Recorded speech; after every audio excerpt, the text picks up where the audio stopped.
G'day guys and welcome back to Chalk Talks, where I discuss blacksmithing, bladesmithing, metallurgy and more. Today we're discussing steel.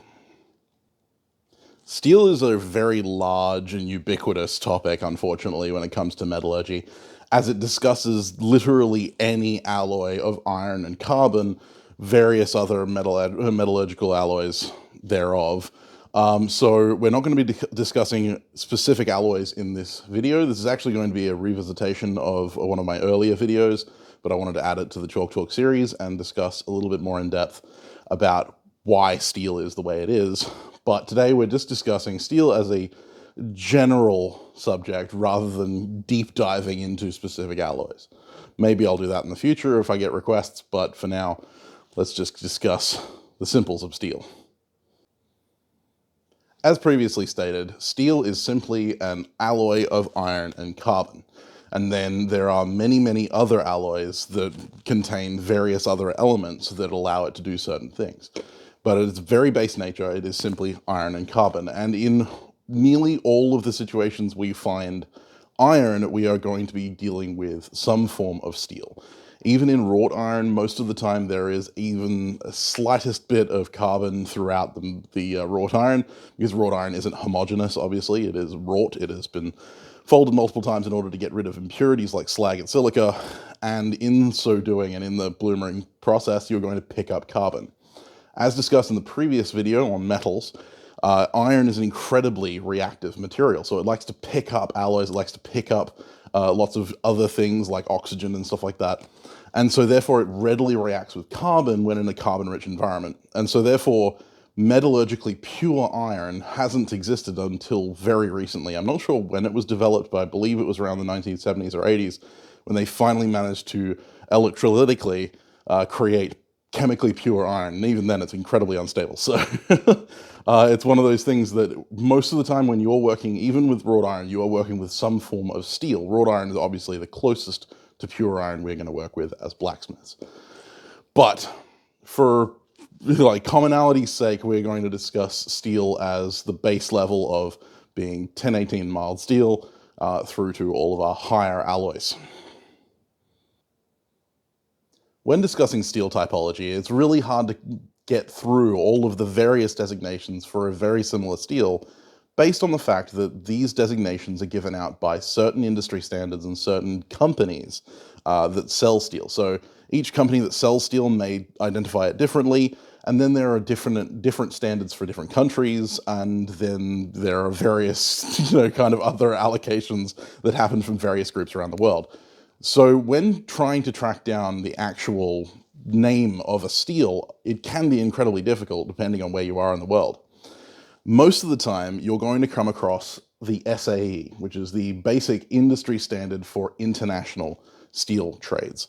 SAE and AISI, which is the American Institute of Steel Identification, I believe, they basically use exactly the same system. So in SAE, 01 is 01 in AISI, which also 1045, for instance, is 1045 in AISI. When you start moving into ASTM, British Standard, or the German DIN numbers, that's when you start getting variations in the way that it's made. So, for instance, DIN number, I believe, is 55 CR3. And that actually comes with a DIN affix. BS standard, I believe, I can't remember off the top of my head, is EN 39 or EN 29, I believe.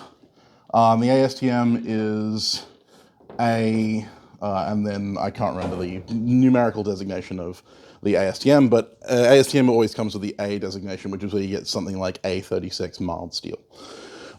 So your industry standards are going to be the SAE and the AISI for most international buyers, but then if you're in Germany or buying from anywhere around Sweden, stuff like that, you may end up with a DIN number. There is also the Japanese standard, which is where we get, for instance, 5160 in AISI and SAE is SUP 9 in the Japanese industry standard, which is also the Australian industry standard. So yes, it can get very confusing. and understanding where you're getting your designation from will help you, but a lot of the time it comes down to the actual chemical composition of your steel as to what designation it will hold, and sometimes it's better off actually looking up the steel by chemical composition than by name, unless you know specifically the name that the distributor that you're buying from sells it under.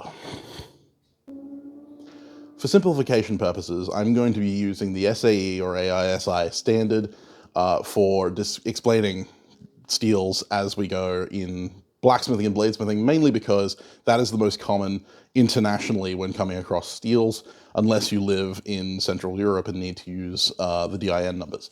I may do another video on those designations, but for now, we'll explain the SAE AISI standard because it is quite easy to follow.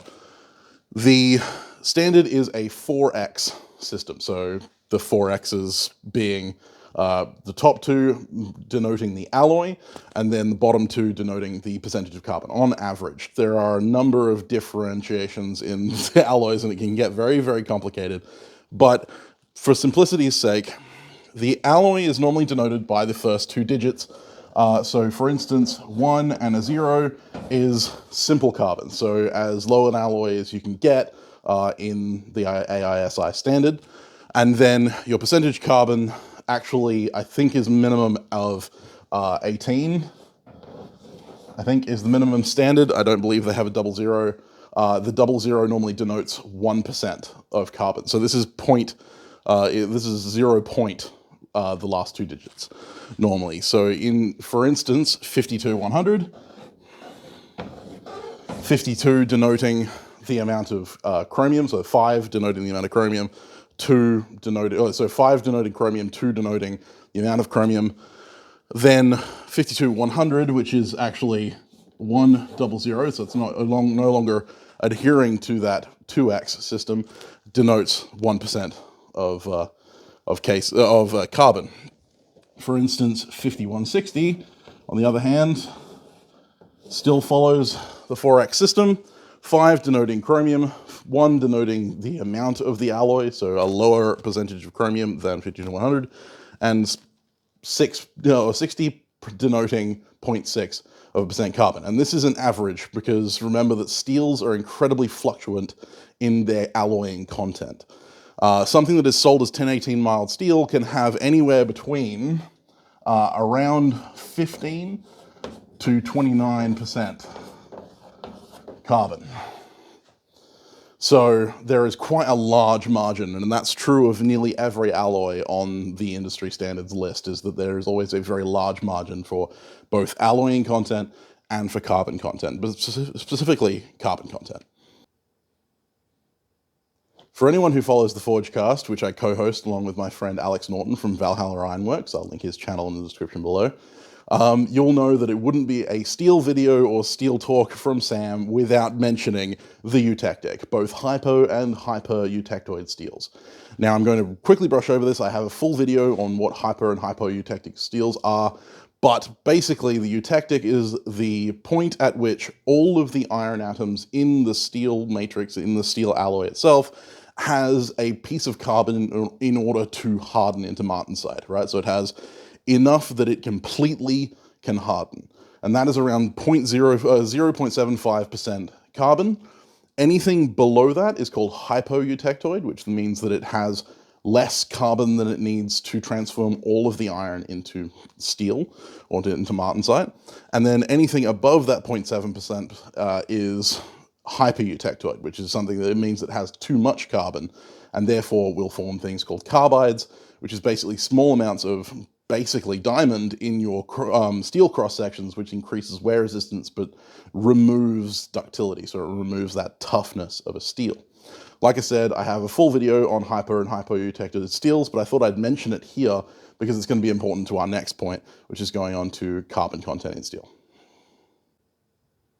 When discussing carbon in steel, we normally discuss tool or knife steels. So we're normally discussing steels that have the ability to harden. And that normally happens at about 0.3%, 0.35% carbon. Normally we don't use anything under 0.4 for any kind of tool. So here on the graph, we obviously have 0 carbon and 0 hardness, being air, basically. It quickly climbs from 0 hardness. The ability to harden obviously means that it has enough to form the martensite. So it has enough to form a hard, rigid structure. And the higher the percentage of carbon, the higher it goes. But then it reaches a stopping point. That stopping point is basically the eutectic, right? So steels can harden past their eutectic. It can harden past martensite formation. But that requires the alloying content. Otherwise, in any case, if it's simple iron and carbon, if that's the only things that are there, that is where it will plateau. No matter how much carbon you put in it, it will simply plateau off into forever. Because once all of the steel has turned into martensite, once all of the carbon has crystallized around the iron structures, then it is as hard as it's ever going to get. And that happens at about 0.75% carbon. So anything above that is going to just basically be a waste. Why do we have hyper-eutectoid steels? That's where alloying content comes in. But that is for a later date. So this is basically your hardenability graph for most steels. The maximum hardness that we can get out of steels is relative, obviously depending on alloys and stuff like that, but absolute maximum, we're going to say 70 as a kind of arbitrary number. Normally you're going to see numbers in the 60s for Rockwell hardness, which is Rockwell is the standard at which we test hardness in steels. You're normally not going to see much above 68, 69 Rockwell. For most knife steels, there are a couple of steels out there that can achieve higher ratings than that, but I'm not talking about them today. The percentage of carbon maxes out at about 2.6, which is actually ridiculously high, and that's where it turns into cast iron, right? So cast iron is just iron that has a significantly larger amount of carbon in it than is necessary to form a martensitic steel, and so therefore forms a very, very hard, very brittle structure, which is why cast iron crumbles quite easily when forged, or why it cracks quite easily when you drop a pan on the ground. Now, some cast irons are ductile cast irons, which is a totally different subject for another day.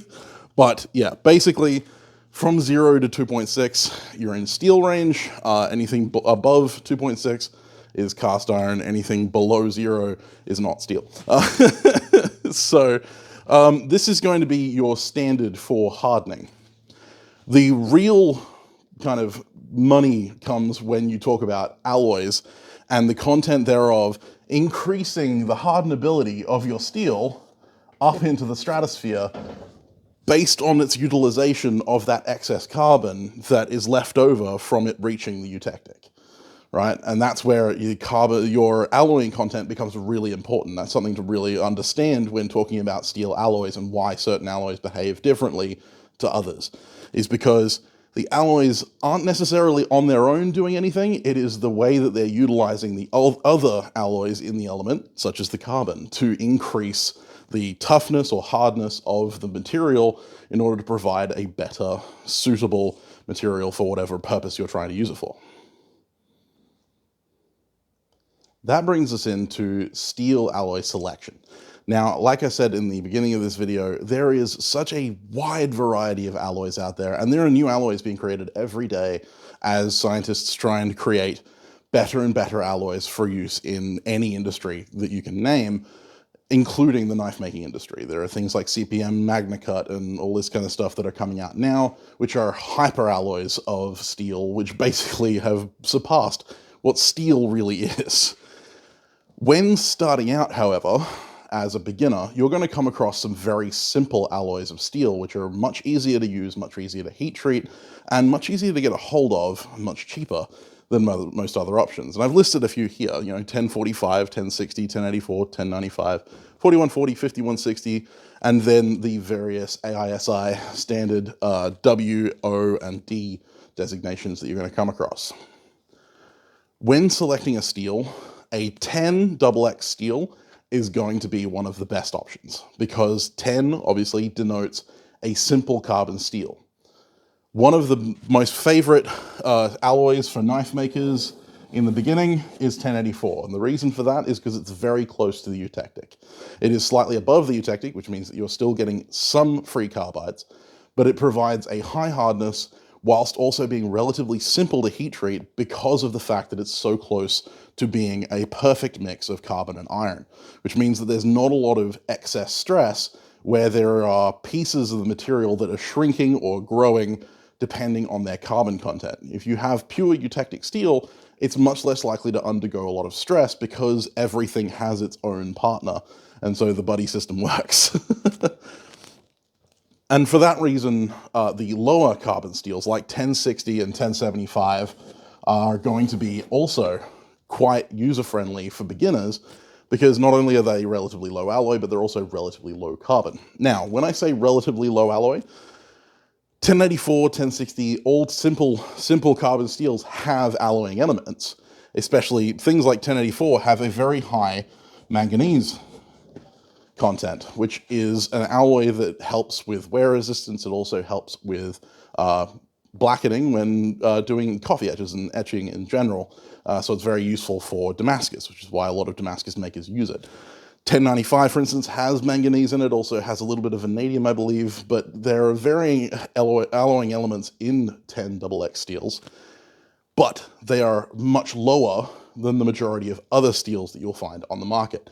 And this is in relation to stainless steels and stuff like that, where chromium is incredibly high in the alloy list, to above sometimes carbon in percentage. So it pays to understand that when talking about a low alloy steel, you're not talking about a no alloy steel, especially in modern steels. When it comes to slightly higher alloy steels, the majority of the time you're going to come across something like 4140 or 5160. Now, 4140 and 1045 are your hammer steels. They're your hot chisel steels, they're your hardy tool steels. They are the steels that are used for struck tooling and for tooling that doesn't require keeping a fine edge, but does require a lot of shock resistance. And it's relatively easy to get a hold of both of these. They're used in things like axles, and they're used in things like piston rods and stuff like that. So if you have access to those things, normally you can find some variant of these. Again, 1045 is a low alloy version of 4140, basically. 4140 being slightly lower in carbon is actually slightly softer than 1045 when fully hardened because of that little bit extra percentage of carbon. But the 4140 has the advantage in the fact that it is a chromoly steel, so it has chromium and molybdenum in it, which allows for a little bit more kind of oxidization resistance, but also it adds to its ductility, it adds to its shock absorption, which is why it's used in things like axles and stuff like that, because it resists the flexion of constantly being bounced around in a car or in a cart or something like that. 1045, on the other hand, doesn't have those alloying contents, so therefore it is relying on its carbon content in order to maintain its shape, which is why it's more used in simple farm jobs and stuff like that. A lot of farm axles and stuff like that you'll find, especially old ones, are similar to 1045. 5160 is a very, very common steel that you find in most springs. So leaf springs, coil springs, all kinds of springs that you're going to find, garage springs and stuff like that, are going to be some form of 5160 or thereabouts, which is a low to mid chromium carbon steel, but it is also a medium carbon steel. That 60, obviously the same as 1060, has that same carbon content.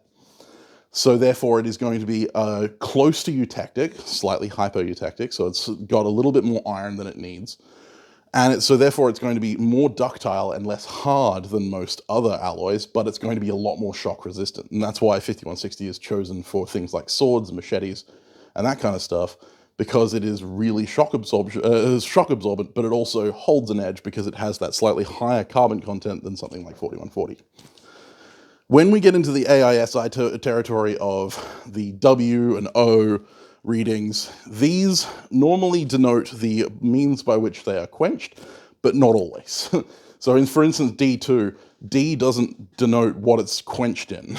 D is denoting its actual alloying content, and that's a totally different conversation. But for W and O, they actually denote what they're recommended to be quenched in. But you have to understand that all recommendations are coming from an industry standard, where they're talking about quenching pieces that are an inch thick and bigger. So in a knife making world, whilst W1 and W2 are denoted as being water quenching steels, it is not advised that you quench them in water, because in that thinner cross section, the amount of strain that you'll put on them, given especially that they are close to 1095 in super hyper eutectic areas to, very high carbon steel, they're going to crack. So therefore, quenching them in a high-speed oil is going to be much safer for most knife steels in the cross sections that we're talking about. And that helps when you're using something like a heat treater's pal or a heat treater's guide app on your phone or something like that. Most of the recommended soak times and most of the recommended heating and quenching protocols are for industrial standards, so very large cross sections of material. And keep that in mind. O1 and O2, obviously an oil quenching steel, and you can use oil to quench them in, funnily enough. The 1 and 2 simply denotes alloying contents, right? So normally the 1 denotes a lower alloying content than the 2. So the 2 is basically an alloy upgrade of the first alloy. So for instance, in W1 and W2, W1 is slightly lower alloy, but about the same carbon content as W2. O1 and O2 are about the same, O2 being slightly higher alloy, slightly higher, I believe, vanadium, and a little bit more tungsten in it. And so therefore, looking up the actual chemical composition of the steels you're buying will help you with actually deciding what steel you want for your use. The lower the carbon steel, the higher the ductility, the higher the shock absorption, but the lower the edge retention. The higher the carbon in the steel, the stronger it's going to be, the harder it's going to be, the more edge retention you're going to get, but the more brittle it will be. Basically, general rule. So hopefully this helps you when deciding what kind of steel you want to buy and where from. Like I said at the start of the video, steel is an incredibly complicated topic, and there are so many varying alloying elements and stuff like that, and so many varying kind of influences in steel that it's very hard to cover it all in one video without it being 60 hours long and recovering lots and lots of graphs and various other subjects. But hopefully I've been able to simplify this a little bit to help you start understanding steel and how we interact with it as blacksmiths. I'd like to do another video on specific alloying elements, and if you have a specific interest in a very specific alloy, leave it down in the comments below so that I know that so I can cover it later. One of the steel alloys I do want to cover is mild steel that we all use, A36 standard, and I think I will do a video on that in the near future. If you want to see more stuff like this, then please feel free to hit that subscribe button and hit the notification bell icon to be notified when I upload new videos, because I do one of these every week. I also do a stream on Saturdays, except I won't be doing one this week because it is Christmas. So happy holidays to everyone. Merry Christmas to those of you who celebrate. Happy Hanukkah to everyone else. And all of the other people that celebrate all of the other holidays that happen around this time. I can't keep track of them all, but I hope you enjoy your time off if you have some. If you don't, thank you very much for working during the period that other people don't. With that being said, I'd like to say a huge thank you to my patrons. These guys make this possible, and obviously I could not be here without them. I could not be doing what I would do without having their support. They keep a hammer in my hand, they keep fuel in the tank, and they make sure that I stay on track when I'm actually supposed to be making content. These guys have the patience of saints. If you want to gain access to the behind-the-scenes content that they get access to, including access to my videos 24 hours before they're uploaded to my main channel, then feel free to head on over to my Patreon link, which will be down in the description below or at the end card of this video, and I'll actually be super thankful. For as little as $1 a month, you actually help this channel run. With that being said, it is late, I am tired, I'm getting eaten alive by mosquitoes because it is summer here. Hope you have a fantastic week. Enjoy yourself over the Christmas break. Don't do anything I wouldn't do, and if you do, make sure to film it. Don't eat too much, don't drink too much, make sure you're safe when you drive. I will see you next time. Bye, guys.